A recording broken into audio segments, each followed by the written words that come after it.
परम सत्कार योग गुरु प्यारी साथ संगत जी राधा स्वामी जी। संगत जी, अगर आप भी ब्यास जाने का प्लान कर चुके हैं तो ज़रा रुकिए और इस वीडियो में बताई गई पूरी जानकारी को अच्छे से सुनकर ही जाइए। संगत जी, इस महीने ब्यास में बाबा जी के पावन भंडारे आरंभ हो चुके हैं और पूरे महीने हर सप्ताह भंडारे होते रहेंगे। 2 भंडारे हो चुके हैं और अभी इस महीने में 2 भंडारे और होने हैं। अगर आप भी जाने वाले दिनों में ब्यास जाने का विचार बना चुके हैं, खासकर 28 तारीख वाले भंडारे पर, तो आपके लिए एक बेहद अहम खबर है। पहली बार ऐसे होने जा रहा है जब देश की राष्ट्रपति श्रीमती द्रौपदी मुर्मू जी बाबा जी के भंडारे में शामिल होने जा रही हैं। पूरी खबर विस्तार से आपको बताएंगे कि उस दिन क्या बड़े बदलाव हो सकते हैं, और इस खबर के बाद हम आपको ब्यास के बारे में कुछ ऐसी जानकारियां देंगे जो शायद ही आपने पहले कभी भी सुनी होंगी। इसलिए हमारी विनती है कि इस वीडियो को आखिर तक सुनने के साथ शेयर भी कर देना और कमेंट में शुक्र है बाबा जी ज़रूर लिख देना जी। संगत जी, कल बाबा जी जालंधर पहुँचे थे। बड़े दुख के साथ जो यह है आपको बताने जा रहा हूं कि जालंधर के एक पॉलिटिशियन श्री महेंद्र के पीजी के बेटे का आकस्मिक निधन हो गया था। तो यह जब पता चली तो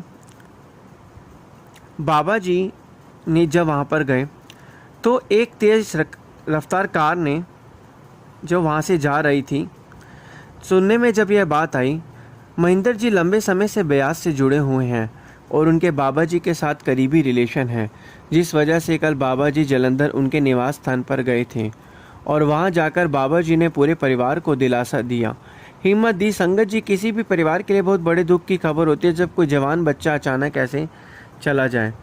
हम KPJ के बेटे के लिए मालिक से अरदास करते हैं कि मालिक उन्हें अपने चरणों में जगह दें। संगत जी, अब उस खबर की ओर बढ़ते हैं जो आगामी भंडारों पर राष्ट्रपति जी की विजिट को लेकर है। हमारे देश के माननीय राष्ट्रपति जी बहुत जल्द पंजाब दौरे पर आ रही हैं। खबरों के अनुसार राष्ट्रपति जी महीने के आखिरी भंडारे पर ब्यास में जाएंगी। इस खबर की जानकारी कुछ यूट्यूब के न्यूज़ चैनल पर भी जारी कर दी गई है। संगत जी, ये सचमुच ऐतिहासिक पल है क्योंकि ऐसा पहली बार होने जा रहा है कि कोई राष्ट्रपति ब्यास पधारेंगे। बताया जा रहा है कि महीने के आखिरी शनिवार को राष्ट्रपति जी ब्यास पहुंचेंगी और भंडारे में भी शामिल होंगी। उसी दिन बाबा जी संगत को ओपन कार दर्शन देंगे, जो अपने आप में एक अद्भुत और अविश्वसनीय क्षण होगा। और ऐसी खबर आ रही है कि इस बार राष्ट्रपति जी भी बाबा जी के ओपन कार दर्शन करने जा रही हैं। जब देश की राष्ट्रपति या प्रधानमंत्री जैसे ऊंचे पद पर बैठे नेता किसी स्थान पर पहुंचते हैं तो वहाँ पूरी सुरक्षा व्यवस्था बदल जाती है। ठीक वैसा ही माहौल ब्यास में देखने को मिलेगा। उस दौरान सुरक्षा के प्रबंध, ट्रैफिक की योजना और संगत के आने जाने की व्यवस्था सब कुछ अलग ढंग से किया जाएगा। हाँ, आप इस बात की चिंता बिल्कुल मत कीजिए कि भंडारे के दिन या समय में कोई बदलाव हुआ है। भंडारा बिल्कुल उसी तरह उसी समय पर आयोजित होगा जैसे हर बार होता है, लेकिन उस खास दिन सुरक्षा और संगत की आवाजाही को लेकर कुछ बड़े बदलाव ज़रूर दिख सकते हैं। संगत जी, देश का राष्ट्रपति एक सबसे ऊंचा ओहदा होता है और लाजमी है कि जब राष्ट्रपति जी कहीं जाएंगी तो सुरक्षा व्यवस्था में बहुत बड़े बदलाव होंगे। इसलिए संगत वहां जाकर बिल्कुल भी ना घबराए। सेवादार और सुरक्षा बलों को पहले से ही विशेष हिदायत दी जाएगी। इसलिए अगर आप भी उन दिनों ब्यास जाने का कार्यक्रम बना रहे हैं तो संभव है यह कहा जाए कि इस रास्ते से मत जाइए, बल्कि किसी और मार्ग से होकर आइए। यहाँ कुछ और निर्देश भी दिए होते हैं। तो ऐसे में हमारी आप सबसे हाथ जोड़कर विनती है कि कृपया सेवादार भाइयों बहनों में से किसी तरह की बहस या जिद ना करें और सेवादारों की हर बात, हर निर्देश को मानें। यह सब नियम व्यवस्था सिर्फ और सिर्फ संगत की सुविधा और सुरक्षा के लिए बनाई जाती है। ऐसे विशेष अवसरों पर हमारा कर्तव्य है कि हम धैर्य रखें, अनुशासन बनाए रखें और पूरी तरह सहयोग करें। संगत जी, हमने हमेशा यही सुना है कि मालिक के दरबार में वही पहुंचता है जिसे खुद मालिक बुलाता है। ये वास्तव में हमारा सौभाग्य है कि हमें बाबा जी का सत्संग सुनने के साथ साथ राष्ट्रपति जी के इस ऐतिहासिक आगमन का साक्षी बनने का अवसर मिल रहा है। यह मालिक की ही मर्जी है कि देश की सर्वोच्च हस्तियां भी ब्यास आकर इस भूमि की पवित्रता को अनुभव करें। अगर पीछे देखें तो यहाँ पहले भी कई बड़े नेता पधार चुके हैं। प्रधानमंत्री मोदी जी, सोनिया गांधी जी, इंदिरा गांधी जी, राहुल गांधी जी और अन्य कई महत्वपूर्ण शख्सियतें यहाँ आ चुकी हैं। कई नेता समय समय पर ब्यास आते भी रहे हैं, मगर इस बार पहली बार ऐसा होगा कि देश की माननीय राष्ट्रपति स्वयं ब्यास की पवित्र धरती पर कदम रखेंगी। जब बाबा जमल जी ने ब्यास डेरे की नींव रखी थी तो वहाँ जंगल के सिवा कुछ नहीं था और जंगली जानवरों का आना जाना वहाँ आम बात थी। जब किसी ने बाबा जी से पूछा तो बाबा जी ने जवाब दिया कि आज यह जंगल है, पर एक दिन यही जगह रूहानियत का सबसे बड़ा केंद्र बनेंगी। और संगत जी, आज हम सब देख रहे हैं कि वह भविष्यवाणी किस तरह पूरी हो रही है। जहाँ कभी सिर्फ जंगल था, वहीं आज विशाल सत्संग पंडाल खड़ा है, जो दुनिया के सबसे बड़े मेडिटेशन सेंटर में से एक है। अब तो दूर दराज और दूसरे देशों से भी लोग यहाँ साधना और सत्संग के लिए आते हैं। यही कारण है कि यहाँ देश के प्रधानमंत्री, रक्षा मंत्री और अब राष्ट्रपति तक आ रहे हैं। यह किसी इंसान की योजना नहीं, बल्कि मालिक का अपना बनाया हुआ रास्ता है। जब मालिक किसी आत्मा पर मेहर करता है तो उसे स्वयं ही अपने दर तक पहुँचा देता है। संगत जी, मालिक कब किस आत्मा को किस तरह से बदल देता है, यह एक रहस्य तो केवल सद्गुरु ही जानते हैं। उसका खेल इतना गहरा है कि हमारी समझ से परे है। उसका कोई आकार, कोई रूप नहीं, लेकिन वही असीम शक्ति आज सद्गुरु बाबा जी के स्वरूप में विराजमान है। बड़े बड़े संत महापुरुष भी कह चुके हैं कि गुरु का स्थान ईश्वर से भी ऊंचा और पहले आता है। संगत जी एक बार फिर से विनती कर रहे हैं कि आने वाले दिनों में सत्संग कार्यक्रमों या सुरक्षा व्यवस्था से जुड़ी कई नई बातें सामने आ सकती हैं। अगर कोई सेवादार आपसे कहे कि इस मार्ग से मत जाइए, कृपया दूसरे रास्ते से होकर आइए, तो कृपया उनसे कोई बहस या हट ना करें। वैसे भी बाबा जी की संगत का स्वभाव बहुत ही मीठा और अनुशासित है, लेकिन फिर भी याद रखिए कि सेवादार वही कर रहे होते हैं जो उन्हें आदेश मिले हैं। उनकी हर बात संगत की सुविधा और सुरक्षा के लिए होती है, इसलिए धैर्य और प्रेम से सहयोग करना ही असली भक्ति है। संगत जी, इस दुनिया में अनगिनत गुरुओं के डेरे और आश्रम मौजूद हैं। अगर सिर्फ अपने भारत की बात करें तो यहाँ पर कई हज़ारों छोटे बड़े डेरे फैले हुए हैं। अक्सर आपके मन में यह सवाल आता होगा कि बाबा जी का डेरा आखिर किस तरह बाकी डेरों से अलग है। आज हम उसी के विषय पर बात करेंगे, लेकिन संगत जी सबसे पहले स्पष्ट कर देना ज़रूरी है कि इसका अर्थ किसी भी प्रकार की तुलना करना नहीं, ना ही हम किसी दूसरे डेरों को अपने से कम आंकना चाहते हैं, ना ही किसी को नीचा दिखाना चाहते हैं। हम यहाँ बात सिर्फ और सिर्फ बाबा जी के डेरे की करने जा रहे हैं, जिससे आपको अंदाज़ा लगेगा कि कैसे ब्यास बाकी डेरों से अलग हैं। वैसे तो हर डेरा, हर गुरु अपनी जगह पर महान है, अपनी परंपराओं और शिक्षाओं के साथ पूजनीय है, लेकिन हम यहाँ सिर्फ अपने ब्यास डेरे के इतिहास और इसकी विशेषता की चर्चा करेंगे। इसलिए आगे की बात ध्यान से सुनिए। भारत की पवित्र भूमि पर सदियों से अनगिनत संत, महापुरुष और गुरु जन्म लेते आए हैं। हर एक गुरु ने अपनी अनोखी पहचान और शिक्षाओं से समाज को कई नई दिशा दी है। इन गुरुओं से जुड़े डेरों और आश्रमों की भी अपनी अपनी कहानियाँ और परंपराएं हैं। मगर संगत जी, अगर बात करें डेरे ब्यास की, तो यह डेरा अपने अनुशासन और सेवा के प्रति निष्काम भावना के कारण लाखों श्रद्धालुओं के दिलों में विशेष स्थान रखता है। आज हम ब्यास के इतिहास की, इसकी नींव और गुरु परंपरा की उस लंबी यात्रा को विस्तार से समझेंगे। गुरु ही वह ज्योति है जो अज्ञान के अंधकार को मिटाकर हमें सत्य का मार्ग दिखाते हैं और हमें जीवन जीने की सच्ची कला सिखाते हैं, आत्मा का रहस्य बताते हैं और हमारे वास्तविक स्वरूप को प्रकट करते हैं। संगत जी, यह भी कहा जाता है कि बिना गुरु के सच्चे ज्ञान की प्राप्ति असंभव है। अगर पंजाब और हरियाणा की ही मिसाल दें तो यहाँ हमारे हज़ारों धार्मिक स्थल और डेरे मौजूद हैं, लेकिन फिर भी ब्यास ने अपनी सादगी, सेवा, शुद्ध परंपरा से एक अलग पहचान बनाई है। सन 1861 में शिव दयाल सिंह जी महाराज, जिन्हें हम स्वामी जी महाराज के नाम से जानते हैं, और बाबा जी सत्संगों में अक्सर स्वामी जी बानियों का उल्लेख भी करते हैं। उस दौरान स्वामी जी गहन रूप से शब्द योग की साधना में लीन थे। तो यह जो बात बाबा जी हमें बताते हैं कि जब स्वामी जी शब्द योग की साधना में लीन थे, यह उस समय की बात है, 1861 की बात है, आज से बहुत साल पहले की बात है, जब यहाँ पर ब्यास में सब कुछ जंगल हुआ करता था। जैसा कि अभी हमने सुना भी था, यह उस समय की बात है और अपने लंबे अनुभव और साधना की गहराई के आधार पर उन्होंने 15 फरवरी बसंत पंचमी के पावन दिन उत्तर प्रदेश के आगरा शहर से राधा स्वामी की नींव रखी। अब यह प्रश्न स्वाभाविक है कि संघ का नाम राधा स्वामी क्यों पड़ा। इसके पीछे दो मान्यताएं प्रमुख रूप से बताई जाती हैं। पहली यह कि राधा स्वामी शब्द का संबंध भगवान श्री कृष्ण और राधा के नाम से माना गया है। दूसरी मान्यता यह है कि स्वामी जी महाराज की धर्मपत्नी को संगत राधा जी कहकर संबोधित करती थी और राधा के स्वामी हुए स्वामी जी महाराज।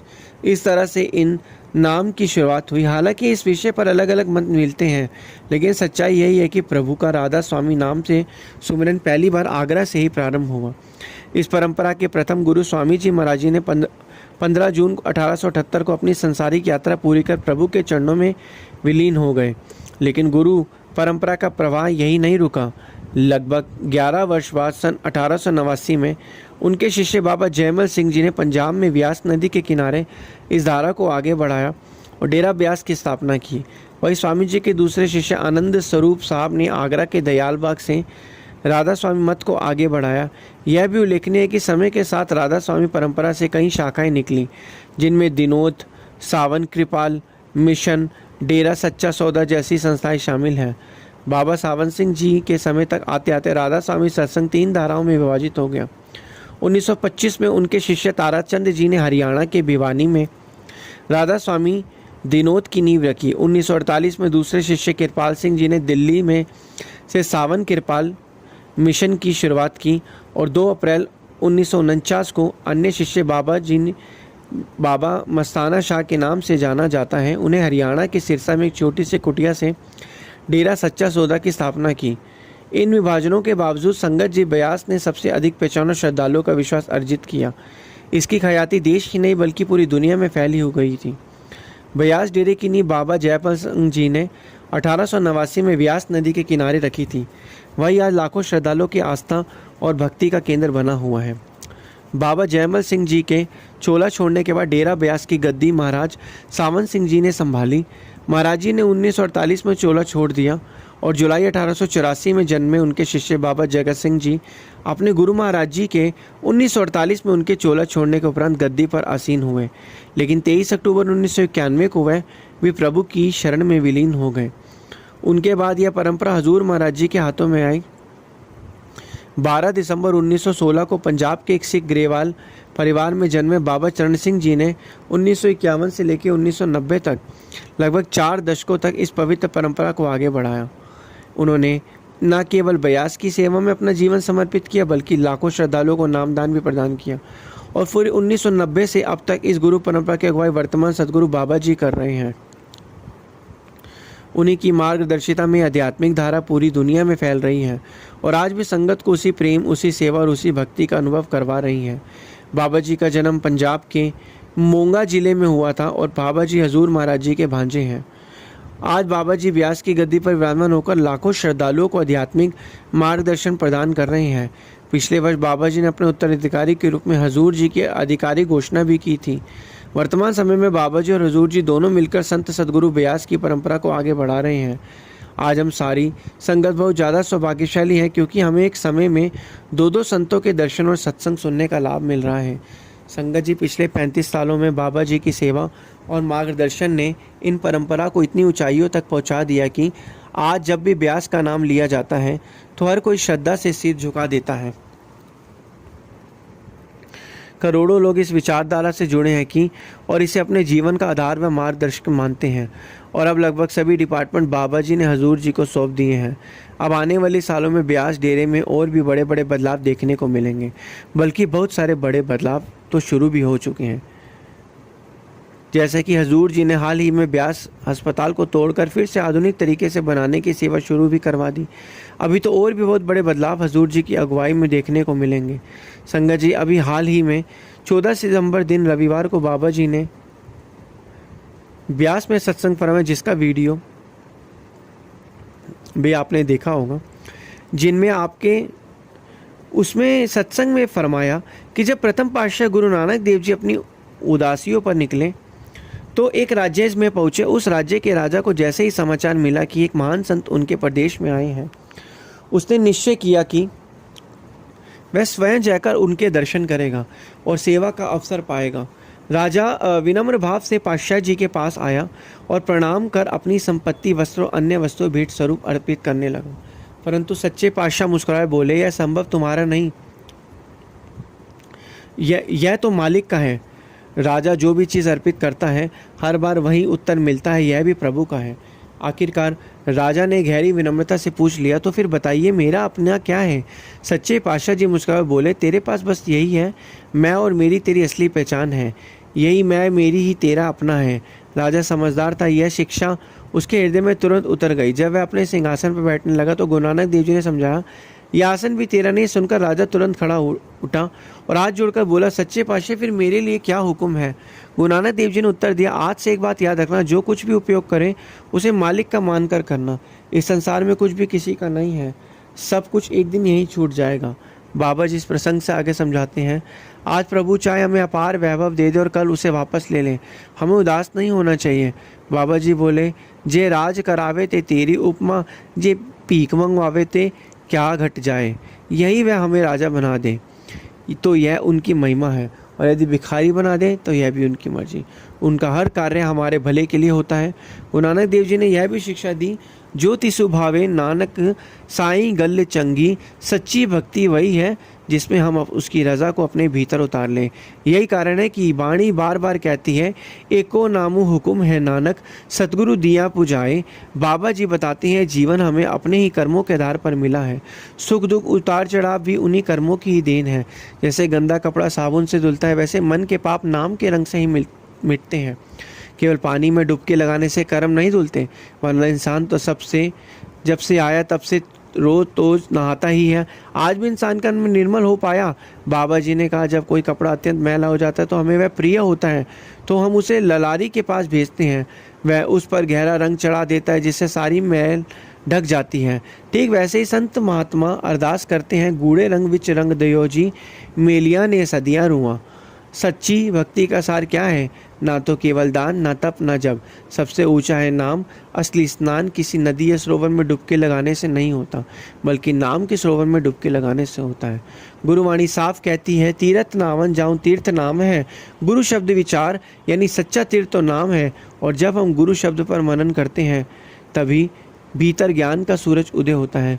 बाबा जी समझाते हैं कि जब हम वाणी के भीतर छिपी अनहद धुन उस दिव्य रागनी को सुनते हैं, तभी वह हमें सीधा उस सृजनहार शक्ति से जोड़ देती है। कई लोग कहते हैं कि उन्हें समय नहीं मिलता। बाबा जी ने उस दिन सत्संग में एकदम स्पष्ट लफ्ज़ों में कहा कि इस भ्रम में मत रहो कि बिना नाम की कमाई के यहाँ से बच जाओगे। बिना नाम के कोई पूजा नहीं है। बाहरी साधन हमें केवल एक वातावरण दे सकते हैं, पर जब तक हम भीतर ध्यान नहीं लगाते, मन को काबू में नहीं करते, तब तक कोई असली बदलाव संभव नहीं। बाबा जी बताते हैं कि असली सेवा बाहर की गतिविधियों में नहीं, बल्कि भीतर ध्यान लगाने और नाम से जुड़ने में है। यही सच्ची सेवा है। सेवा चाकरी नाम वसे मन आए। कई लोग कहते हैं कि उन्होंने बहुत सत्संग सुन लिए, कई बार डेरा भी चले गए, लेकिन सवाल यह है कि क्या हमने उस रास्ते पर चलना शुरू किया? अगर हम कहें कि मेरा गुरु पहुंचा हुआ है तो उसका लाभ हमें नहीं बल्कि गुरु को ही होगा। हमें लाभ तभी मिलेगा जब हम खुद उस मार्ग पर कदम रखेंगे और गुरु की उंगली पकड़कर आगे बढ़ेंगे। इसलिए झूठी तसल्ली मत पालो, असली काम और अपने नाम को पहचानो। किसी और की कमाई से हमारा उद्धार नहीं होगा। लेना भी शब्द से है और देना भी शब्द से। वही शक्ति जिससे इस पूरी सृष्टि को रचा है, हमें उसी से जुड़ना है। संगत जी, बाबा जी का पूरा सत्संग विस्तार से आपने सुन लिया है। जो भी इस चैनल पर नए हैं, चैनल को सब्सक्राइब करें और कमेंट में राधा स्वामी लिखना ना भूलें। गुरु प्यारी साथ संगत जी, राधा स्वामी जी।